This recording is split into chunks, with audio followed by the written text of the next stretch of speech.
اس video میں ہم ایک اجارہ داری والے کاروبار کے معاشی منافع کے بارے میں بات کریں گے، اور اس کے لیے ہم اپنا ہمیشہ والا قیمت اور مقدار کا گراف بنائیں گے۔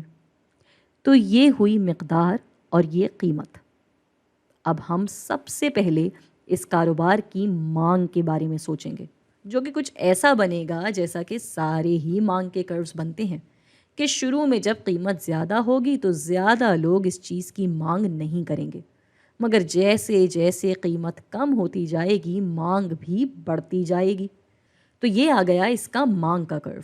یہ تمام ہی نامکمل مقابلے بازی والے بازاروں میں دیکھا گیا ہے، جس میں اجارہ داری والا کاروبار نامکمل مقابلے کی انتہا ہوتا ہے، کہ جو اضافی آمدنی کا کرو بنتا ہے وہ لگ بھگ اس مانگ کے کرو جیسا ہی ہوتا ہے، جبکہ ایک بہترین مقابلے والے کاروبار کی اضافی آمدنی کا کرو برابر ہوتا ہے مانگ کے کرو کے، اور اس مثال میں وہ افقی لکیر سے دکھایا جاتا ہے۔ تو جب ایک اجارہ داری والا کاروبار اپنی شے کی قیمت کو کم کرتا ہے تو اس میں یہ نہیں ہوتا کہ ایک خاص مقدار کے بعد قیمت کم کر دی گئی۔ اجارہ داری میں جب قیمت کم ہوتی ہے تو پوری کی پوری ہی کم ہوتی ہے۔ اس کی وجہ ہم پچھلی ویڈیوز میں سمجھ چکے ہیں۔ یہاں ہمارے پاس ایک اضافی آمدنی کا کرو ہوتا ہے جو کہ اس مانگ کے کرو سے بھی زیادہ تیزی سے نیچے کو جا رہا ہوتا ہے، اور پھر کچھ ایسا دکھتا ہے۔ اگر ابھی آپ کو یہ سمجھنے میں دشواری ہو رہی ہے تو میں آپ سے گزارش کروں گی کہ پچھلی ویڈیوز کو ضرور دیکھیں تاکہ ان تصورات کو بہتر طریقے سے سمجھ سکیں۔ اجارہ داری یا کسی بھی نامکمل مقابلے والے بازار کے کاروبار کا اضافی آمدنی کا کرو مانگ کے کرو سے زیادہ تیزی سے نیچے کی طرف جاتا ہے، تو اس کاروبار کے لیے کون سی مقدار بنانا عقل مندی ہوگی؟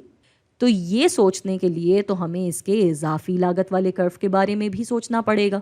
تو اس کو بناتے ہوئے ہم انہی سب تصورات کو ذہن میں لاتے ہیں کہ شاید شروع میں ہمیں پیمانے کی معیشت مل رہی تھی، پھر رفتہ رفتہ جب ہماری ٹیم بڑھی تو تھوڑا کام وقت لینے لگا، جس کی وجہ سے ہم شاید پیمانے کی خرابیوں کی طرف جانے لگے، اور سب کچھ مل ملا کے کچھ اس شکل کا بن گیا ہمارا اضافی لاگت کا کرو۔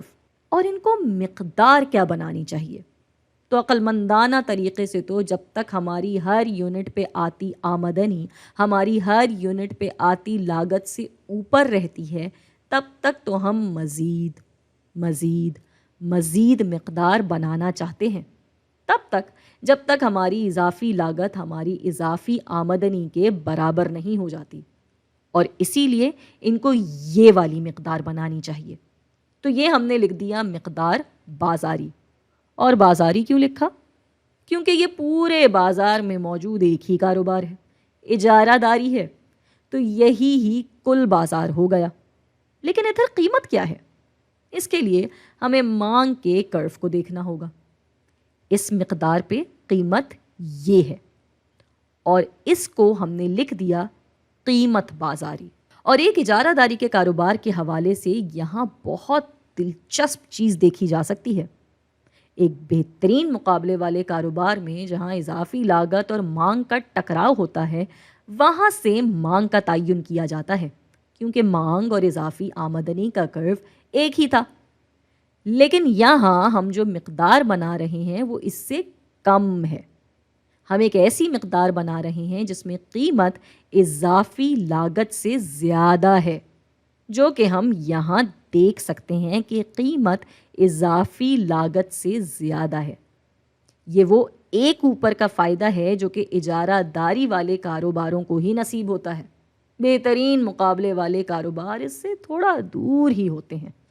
یہ ایک اور تصور کو جنم دیتا ہے جس کو ڈیڈ ویٹ لاس یا پورے کا پورا نقصان کہا جاتا ہے، کیونکہ بے شک خیالاتی تصور میں تو یہ ایک بہت ہی فائدہ مند بات ہے کہ جی ہماری قیمت ہماری اضافی آمدنی سے بھی کہیں زیادہ ہے، مگر چونکہ یہ ایک ایسا بازار ہے جہاں اور لوگ اس ہی چیز کو بیچنے کے لیے بآسانی داخل نہیں ہو سکتے، تو یہ ڈیڈ ویٹ لاس کا باعث بنے گا، یعنی اس قیمت اور آمدنی کے فرق کا بوجھ معاشرے پہ آ جائے گا۔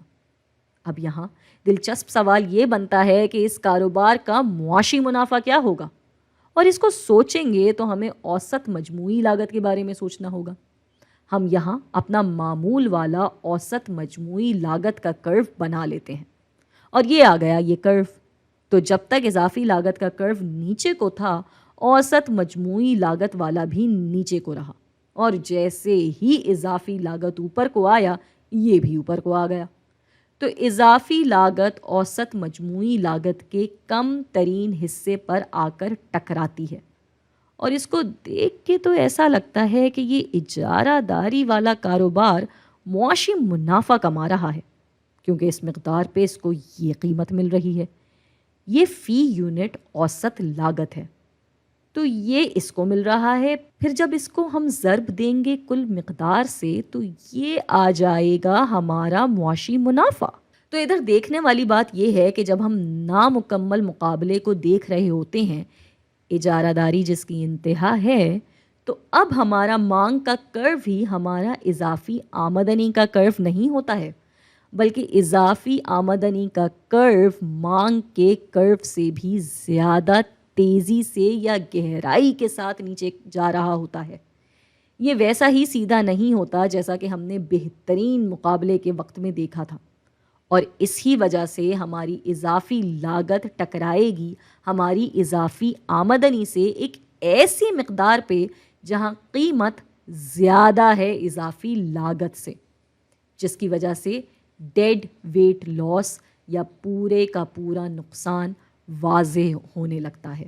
اور اس معاشی منافع کو سمجھنے کے لیے اس مقدار پہ ملنے والی قیمت کا موازنہ کرنا ہوگا اس مقدار پہ لگنے والی اوسط مجموعی لاگت سے۔ ایک اور چیز جو اس اجارہ داری والے کاروبار کے بارے میں بہت دلچسپ ہے، وہ یہ ہے کہ جب ہم نے بات کی بہترین مقابلے والے بازار کی، تو ہم نے کہا تھا کہ معاشی منافع کی صورت میں مزید کاروبار اس بازار میں داخل ہونے لگیں گے اور پھر قیمتوں میں فرق آ جائے گا۔ مگر اجارہ داری میں چونکہ بازار میں نئے کاروباروں کا آنا اتنا مشکل ہے کہ یہ والا معاشی منافع اپنی جگہ پہ رہے گا، اور سوائے اس کے کہ بازار میں کوئی غیر متوقع تبدیلی آ جائے، یہ کاروبار آرام سے یہ منافع کماتا رہے گا۔